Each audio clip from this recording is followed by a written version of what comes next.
The following is a special presentation of Tony Kurre Radio. If you're listening to the network of Tony Kurre radio stations and our podcast, we go from like 7 o'clock in the morning, 7 o'clock at night, classic rock all weekend long. Happy Easter to you, depending on when you're listening to this particular podcast we're doing here on a Good Friday. Is Michael Coleman, the CEO of the Heart of Alabama Food Bank, and does wonderful work down there. And we just did a wonderful show called Mission Minded. And sometimes we get some ideas from that. And of course, one of those is supply and demand. You have been very transparent about the tariffs and about the government and DOGE changing some things. It's directly affected you, but the demand does not go away. So how do we deal with that? Well, it's very interesting. Lots of times, so one of the great things that for listeners who may not have known before, so Feeding America, the largest nonprofit now, but certainly the largest food sourcing and distribution nonprofit. But Feeding America is a national network, but what they do is they contract with us as food banks, and then every county in the United States is assigned to one of those 200 food banks. And we get these surveys, but Feeding America is wonderful. They're a great support, and they send out these surveys that ask each month, do you find that the demand is going up? And one of the things that's really an odd phenomenon is that we've noticed that we can distribute more food, but the more food we distribute, people take it. Yep.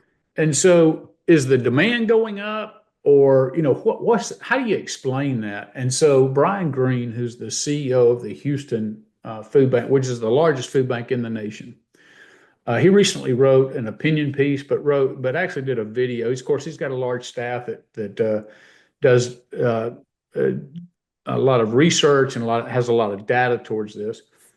But he said the problem is we're looking at the supply and demand issue from a free marketplace society.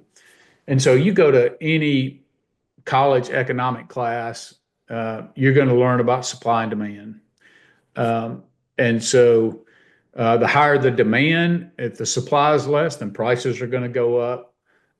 If you have too much of a supply, it'll drive the prices down because people can't give the stuff away. But so that doesn't really work when you're talking about people. And he makes such a great point, because demand is really not so much about the food. When you look, it's really, when people need food, lots of times what it is there's an income gap that exists. And there's certain things that you can't avoid paying for. You have to pay your electric bill. You have to pay your rent. You have to pay those kind of things. What oftentimes gets sacrificed is food, and especially food like fresh produce and things like that are more expensive. Mm-hmm. A lot of those go by the wayside. And so what happens is with food bank, when people say there's a demand, they're coming to get food. That the bottom line is they don't have enough money to buy food, but there's even a bigger picture of an income gap. They may not have transportation, or may not can get their transportation fixed, on and on and on. So an influx of food takes care of that need, and it actually frees up what money they do have to be able to put towards other things. So the problem is, and it explains why we can add millions of dollars of distribution of food, and there's still demand there, because it's not just getting people food. It's as long as there's an income gap. Okay. And so it's just the demand's bigger. So what's interesting about that is that how we're just evaluating as to how successful we are. And lots of times we think, well, the demand's always there. It's never gonna, but it just really helps us put it into a context that what people are struggling with when you talk about food insecurity, and which half of our people who are struggling with it, they say, well, you've got food stamps, but half of the people who are labeled as food insecure are above the eligibility line for SNAP. So that means they get no support. They make too much for SNAP, but they still can't, close that income gap. And so you have seniors, you have children who are part of homes that are, and just on and on and on of people who but it helps us really understand in the greater picture as to how we serve, who we serve, what exactly we're actually doing. We're empowering people by putting food in their hands, fresh, nutritious food that, you could look at every category of person as to why they need that. And the real benefit to society is giving them money that they can utilize for other life essentials. So lots of times people go, well, how is it that people don't have food? Well, lots of times it's not that they don't have food. It's that they don't have the right kinds of food. They don't have the right access to that food because they may live 30 or 40 miles away from a grocery store to get fresh. So again, it just helps explain kind of what's going on somewhat in our society. One of the things I shared recently, I went and talked with the mayor and the Montgomery County Commission, and thankfully they're both stepping up with financial support to help at least put a dent in some of the debt that the USDA has left us with when they cut those programs. But one of the things, Feeding America, they have something called Map the Meal Gap, and they do it every year. And the latest data shows for a meal, we can do 5 meals for $1 because we take donated food. Mm-hmm. Each one of those meals, if you were to go into a Publix in Montgomery or Walmart, whatever, they estimate that it would cost $4.21. So for 5 meals, it would take you $21. Wow. For what we could do for $1.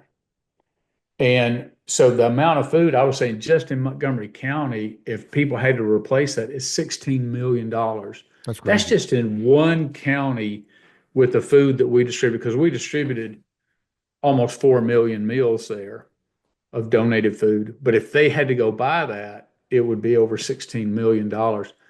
So this is not unique in what we're doing, but it goes to show you the impact. What in essence we're doing is we put an equivalent of a $16 million influx into the pockets of residents of Montgomery by giving them the food that they did. That 16 million could then go to pay electric bills, rent, other utilities, all those kind of things, gas to get their kids to school, whatever, tuition, whatever it is.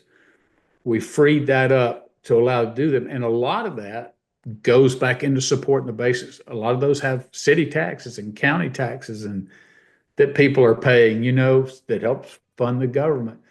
So it's really, when you look at it from that perspective, you really begin to see the overall impact of what food banks do to meet that demand, but how we support our cities, how we support in our communities, not just with the food, but allowing people to use that disposable income to pour back into local businesses and everything else. And it's even bigger sometimes than what people are able to grasp and understand. Great stuff, my friend. HAFB.com.org. You can find it HAFB or hashtag it, and you can help out the Heart of Alabama Food Bank. God bless, and happy Easter to you again, my friend.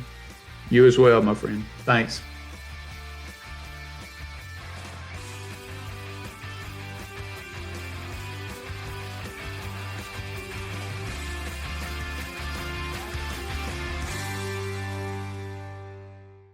This has been a special presentation of Tony Kurre Radio.